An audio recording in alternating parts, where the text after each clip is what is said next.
بصوا يا بنات، هو داب معايا تماما اهو، وانا ضفت له حوالي حبه ميه بس كان دفتهم شويه يعني قرب ان هم سخنين قبل السخونيه بشويه.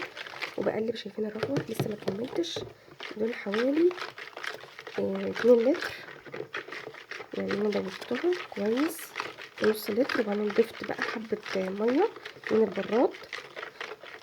تمام، حبه صغيرين ما شاء الله. خليكم معايا، انا لسه ما كملتش. شايفين الرغوه عامله ازاي. وطبعا للناس اللي بيحبوا يستخدموا الصابون السائل في كل حاجه، انا بحب استخدمه بصراحه في نظافه الحمامات الارضيه، ارضيات المطبخ. بستخدمه استخدامات عديده جدا. خليكم معايا برضو بعد ما نخلص هنعمله استخدام ممتاز وجميل جدا والله يا بنات، وفر معاكي كتير. حتى لو انت مش بتدوري على التوفير ولا الكلام ده،